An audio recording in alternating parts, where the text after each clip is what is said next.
Chancellor, Mr. John Stanhope, AM. Vice-Chancellor, Professor Jane Den Hollander, AO. Academic staff, distinguished guests, graduates, family and friends. It is a privilege to be here this evening to offer up this brief commentary. I thank you. So who am I, this guy who works for that condom company? Well, Ansell is no longer the condom company. In fact, last year we sold off that very small business, even though it was a part of our heritage for more than 100 years, dating back to our founder, Eric Ansell. Ansell today is a business-to-business safety company.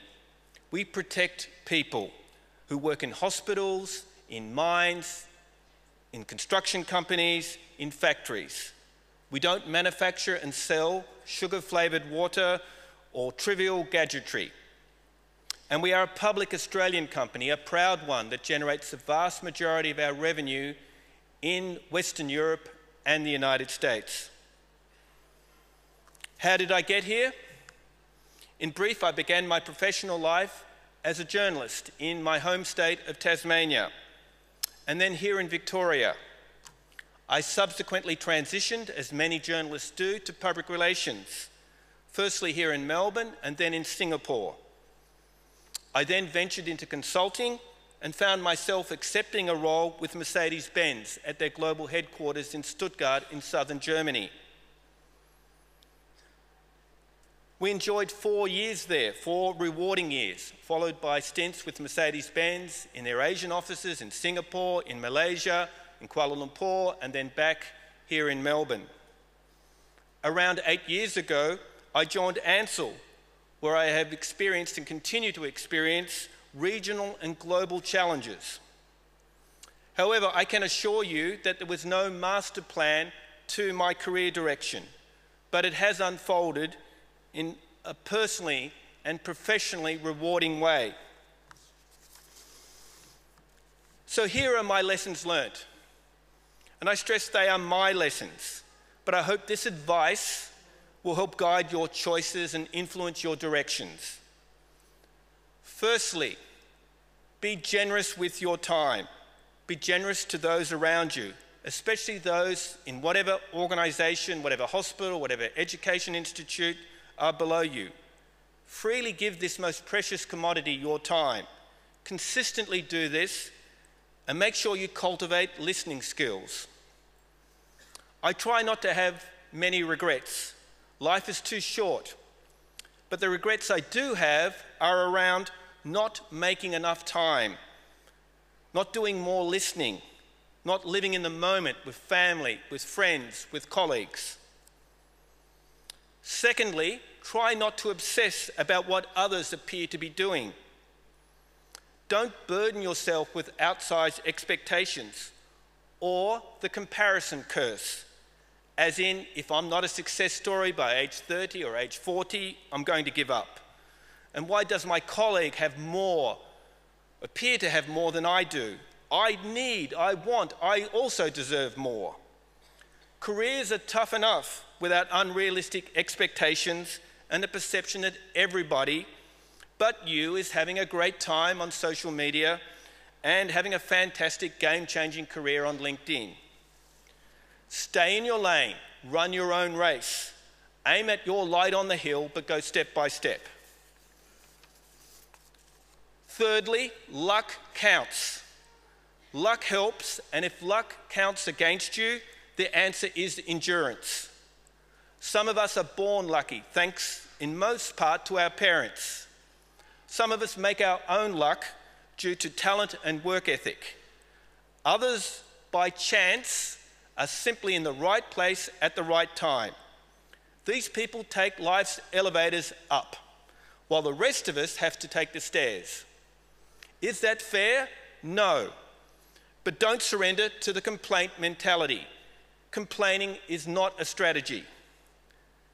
The German Chancellor, Angela Merkel, who has led Germany for 12 years and is now set for another term in office, was recently asked what is the secret to her success? After some moments, deep in thought, she came back with a one-word answer: endurance. Endurance. Fourthly, nobody knows it all. And in a lot of cases, nobody knows anything. Never forget that many people in leadership positions are essentially bluffing and hoping desperately that they don't get caught out. Keep learning, keep extending your envelope and building positive momentum. It is a cliche, as we've heard from Professor Stanhope, that it's an accurate cliche, that you'll have to reinvent yourself many times in your careers. Unfortunately, if you stand still, as I saw some of my journalist colleagues from my early days do, you become a stationary target.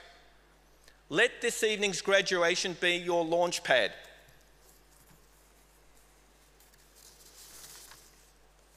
Fifthly, unless artificial intelligence finally gets embedded into our brains, we will all continue to do stupid stuff, as will the people around us.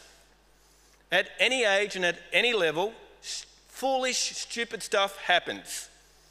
I do dumb stuff all the time. Just ask my two kids and, of course, my wife up there in the audience. What we must do is minimise the amount of foolish stuff that clutters our lives, the self-inflicted wounds that are just so unnecessary. And sixth, life is most definitely a journey. Be prepared for a long campaign. Barring some global calamity, many of you in this room will reach your century. And it will be not uncommon for your kids to get to 150. Think about that. In fact, it's almost certain that today, the first people to live to 150 were born about a decade or two ago. Even if you discount the first and last decades, that's still 130 years of activity. This complex reality makes it critical that you get the basics right. Nurture your relationships, your connections, your family, your friends. Keep the good ones and move on from the not so good ones. But make an effort to connect with new people. Seventh, small unit cohesion counts.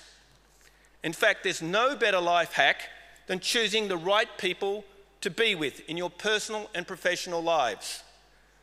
The people around you matter. Please make deliberate people decisions. The military calls this success factor, small unit cohesion, the bonding of soldiers in such a way as to sustain their will and commitment to each other, their unit, their mission, despite the stress of combat. And I've seen many small teams characterised by transparency and an awareness that open beats closed, that they have much more to gain by sharing than withholding.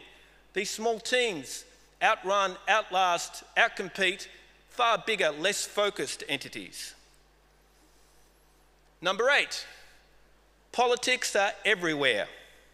Unfortunately, you cannot escape this reality.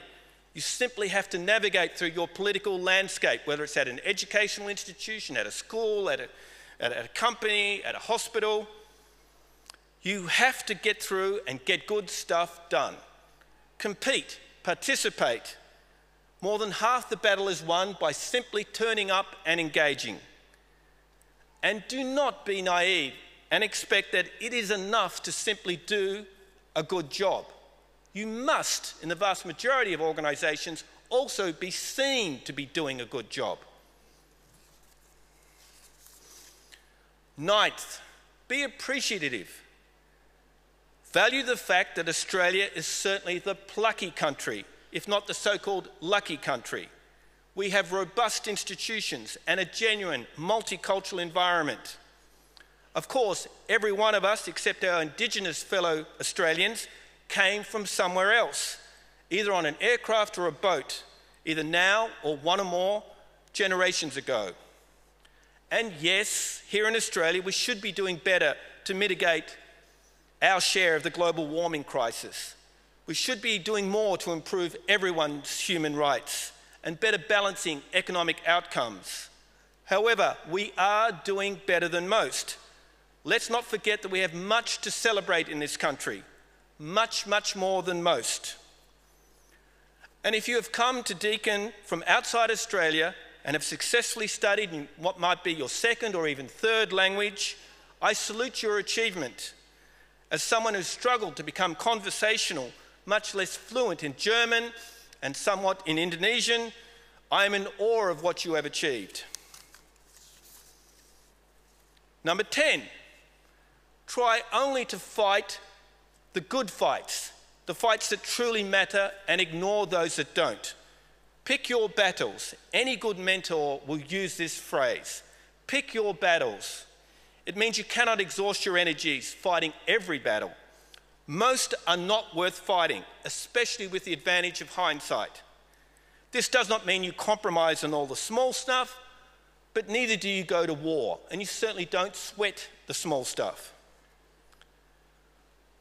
Number 11, and finally, almost always say yes. When asked by your friends, colleagues and managers, say yes. Yes to new challenges, to new friendships, to an opportunity, to an event, to a trip. Unless, of course, it's one of those dumb things that will trip you up that I mentioned earlier. Always be leaning forward into the new. Understand your strengths and play to them. Always retain the capacity to be inspired and excited. Who was not inspired and excited when they watched Elon Musk's Falcon Super Heavy rocket successfully lift off several days ago, and 4 minutes later witnessed the sight of that cherry red Tesla Roadster with its spaceman mannequin at the steering wheel and David Bowie's Life on Mars blaring from the speakers? That was great, exciting stuff. These are fun moments which should all remind us to live in the moment, such as this evening's wonderful moments. So I congratulate all of you on your achievements. You have all done the work. Celebrate this evening, enjoy the now, and get moving on the future tomorrow. Thank you.